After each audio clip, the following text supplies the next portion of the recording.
Bismillahirrahmanirrahim. Alhamdulillah wa sallallahu ala Sayyidina Muhammad wa man wala. So those are Ella Collins. La ilaha illallah Muhammadun Rasulullah alayhi salatullah wa alihi wal ahibbah. Kakeknya adalah seorang pengkhotbah gereja. Dari ceramah-ceramah sang kakek, ia mengetahui banyak hal tentang Kristen. Aku bukan orang yang tidak mengenal agamaku dengan baik. Aku mengenalnya, tidak menerimanya, dan kemudian tidak mempercayainya. Cucu sang pengkhotbah gereja itu bernama William Webb. Saat berusia 20 tahun, ia memperlengkapi namanya menjadi William Suhaib Webb sebagai penanda identitas barunya. Ia resmi menjadi Muslim setelah 3 tahun gamang dengan agamanya. Aku pergi ke gereja 3 kali seminggu. Dan, aku juga membaca Bible, katanya saat diwawancarai dalam program Islami Independen, TDN Show. Meski bukan umat Kristiani yang taat, Webb mengaku mengetahui banyak hal tentang Kristen dari aktivitas keagamaan yang dilakukannya, serta dari ceramah kakeknya. Sejak masih muda, Webb, ia telah merasa tak mampu mencerna informasi dan ajaran agamanya tentang Trinitas. Bahwa Tuhan ada 3 atau bahwa ia adalah satu dari 3.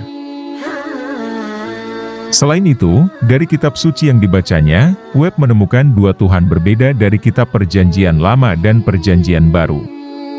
Sejak itu, aku tidak bisa lagi mempercayai ajaran agamaku, ujarnya. Webb lalu mendatangi ibunya dan bertanya tentang Yesus anak Tuhan yang mati untuk menebus dosa-dosa umatnya. Aku bertanya apakah itu inti dari penebusan dosa. Ibunya menjawab, ya. Tak puas, Webb mengejar dengan pertanyaan lain. Lalu, bagaimana dengan para nabi yang diutus sebelum Yesus? Tak satu pun dari mereka percaya pada ketuhanan Yesus. Pada titik itu, Webb mengetahui bahwa para nabi, terutama Ibrahim dan Musa yang disebutkan dalam Alkitab, berdoa dan menyembah satu Tuhan. Bahkan, Yesus sendiri tidak pernah mengatakan dirinya Tuhan, dan dia juga berdoa pada Tuhannya, katanya. Tak mendapat jawaban dari sang bunda, Webb memulai pencariannya. 3 tahun lamanya pria kelahiran 1972 ini membaca Al-Quran, kitab yang banyak didengarnya dari khotbah kakeknya. Selain itu, hal lain yang mendorongnya mendekati Al-Quran adalah stigma positif tentang Islam kala itu. Tidak seperti sekarang, pada masa itu kami, masyarakat Amerika Serikat, berpikiran bahwa para Muslim adalah orang-orang yang benar. Bahkan, katanya, ada pendapat yang mengatakan bahwa siapapun yang ingin menjadi orang benar dan lurus, ia harus bergaul dengan Muslim. Mempelajari Islam, Webb menemukan jawaban atas segala pertanyaan dan kegamangan terhadap ajaran agamanya terdahulu. Ketika diminta menjelaskan tentang Allah, Webb mengatakan, Allah adalah satu zat yang unik. Karena, ia tak menyerupai apapun dan siapapun. Walam yakulahu kufuwan ahad. Karena itu, Allah tidak mungkin punya anak. Jika ia beranak, maka ia menyerupai makhluknya. Mengenai dosa warisan, Webb tegas menjawab Islam hanya percaya pada fitrah yang dibawa manusia sejak lahir. Konsep dosa warisan itu tidak adil sedangkan Allah bukan zat yang tidak adil, tegasnya. Pada usia 14 tahun, krisis keyakinan dalam diri Webb menjelma pada ketidakpercayaan pada agama yang dipeluknya dan ia mulai terlibat kenakalan dan bergabung dengan sebuah geng lokal.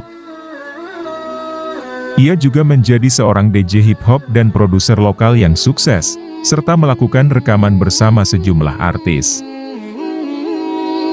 Meski sukses, Webb mengaku tak bahagia. Aku sukses secara material, namun secara internal merasa kosong, katanya. Kekosongan itu membuatnya kerap merasa tertekan dan sedih. Padahal, hidupku dikelilingi uang, perempuan, klub, dan geng yang hebat. Semua berjalan dengan baik, katanya. Setelah masuk Islam, Webb meninggalkan karirnya di dunia musik yang telah menghidupinya itu. Ia mengikuti gairahnya menyelami dunia pendidikan. Setelah memperoleh gelar sarjananya di University of Central Oklahoma, ia berguru intensif mengenai ilmu-ilmu Islam dari seorang ulama terkenal berdarah Senegal. Lalu, sejak 2004 hingga 2010, Webb mendalami Islam di Fakultas Syariah Universitas Al-Azhar Kairo. Selama periode tersebut, setelah beberapa tahun belajar bahasa Arab dan hukum Islam, ia menjadi Kepala Departemen Penerjemahan Inggris di Darul Iftah Al-Misriyah. Di luar disiplin ilmu yang ditekuninya, Suhaib menyelesaikan hafalan Al-Qur'annya di Makkah, dan telah mendapatkan sejumlah ijazah, lisensi yang menunjukkan standar keulamaan yang tinggi. Kini, Webb adalah Muslim Amerika yang juga dikenal sebagai pendidik, aktivis, dan dosen. Karya-karyanya menjembatani pemikiran Islam klasik dan kontemporer. Ia membidik isu-isu relevansi budaya, sosial, dan politik bagi kelangsungan Muslim di Barat. Webb juga diminta menjadi imam di komunitas Islam Oklahoma, di mana ia rutin memberikan khotbah, mengajar di kelas-kelas agama, dan menjadi konselor bagi keluarga dan pemuda Muslim di sana. Di luar itu, ia menjadi imam dan pemuka agama bagi komunitas Muslim di seluruh penjuru Amerika Serikat. Webb pernah menggalang dana sebesar $20.000 Amerika Serikat untuk janda dan anak-anak pemadam kebakaran yang tewas dalam serangan 11 September.